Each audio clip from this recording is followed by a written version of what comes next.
अस्सलाम वालेकुम दोस्तों, उम्मीद है खुशबाश हो, ठीक ठाक हो, दुआ करने कि तुम सलामत रहो। दोस्तों साढ़े कोल जेड़ा देहाती माहौल है ना, उहदे विच जानवर बड़ी खुशी नाल आवाम पलेंदी है, उन्हां दी खातर ख्वाह करेंदी, क्योंकि रोजी का जरिया भी होंदा, कुछ का ताज़ा दुध भी मिल वैंदा है, मक्खन घी हर चीज़ अवेलेबल होंदी है। ते ताज़ी जिस टाइम मंझ यानी जिसनूं उर्दू भैंस आखदे न, अगर वो बच्चा देंदी है, सूंदी है ना, उस तो बाद एक नारे वाला दुध होंदा 2-3 दिन, तो उसका एक बड़ा VIP ना हलवा टाइप एक चीज़ तैयार थी, वो बड़ा ज़बरदस्त होंदा है। वो अज अस बनाने की कोशिश करेंदे पे। अस मेवा घेना है, मेवे पहले फ्राई करसा है, उस तो बाद जो प्रोसीजर उसी थोड़ा नाल दे नाल लिखे सूँ, इंशाल्लाह कोशिश करे सूँ थोड़ा मुकम्मल समझा भी दूँ। तो पहले मेवा जड़ा है इसमें थोड़ा जिहा ना फ्राई करे सूँ, हल्का जिहा इन्हों ब्राउन करे सूँ, उस तो बाद दूध पै सूँ, मजीद थोड़ा गाने पै सूँ।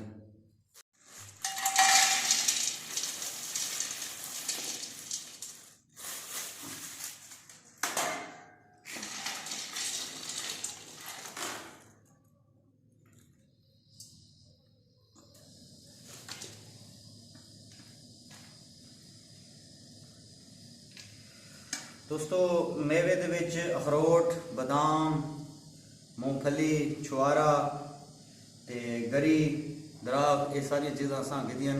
1 किलो गिदा है, बड़ा ज़बरदस्त मेवा है, फ्राई करेंदे पे इंशाल्लाह जेड़ा होसी तुहानूं मजीद वक्त समझासूं।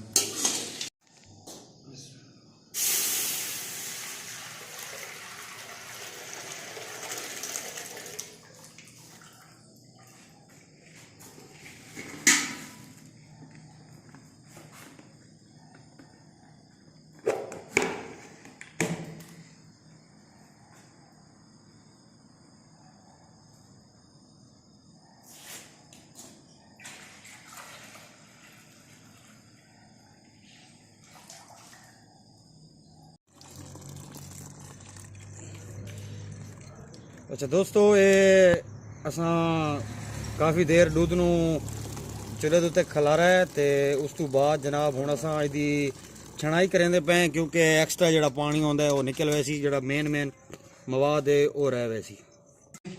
उस तो बाद जो दूध असा छलनी किया है वो दोबारा ये पाना है। असा दोस्तों जो ताज़ा दूध किया है वो खीर मिक्स वाला डब्बा शामिल किया, उस तो बाद चीनी पैंदे पे ये मिक्स करके ते बाद जो दूध अस छाण रखा है वो दोबारा ये शामिल करें।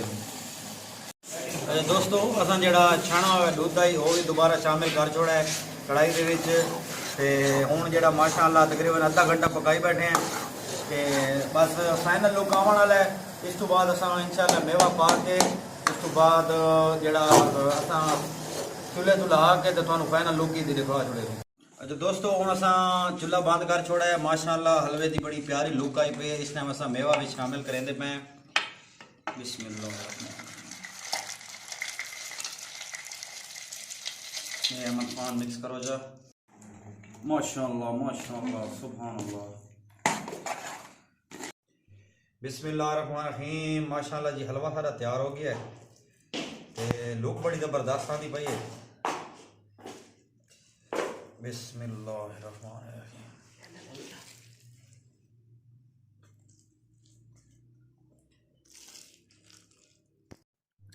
शुरू करो जी। बिस्मिल्लाहिर्रहमानिर्रहीम।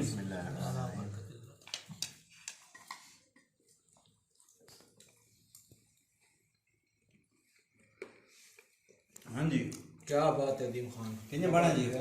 माशाअल्लाह माशाअल्लाह जी, माशाअल्लाह बन गया, माशाअल्लाह माशाअल्लाह जी।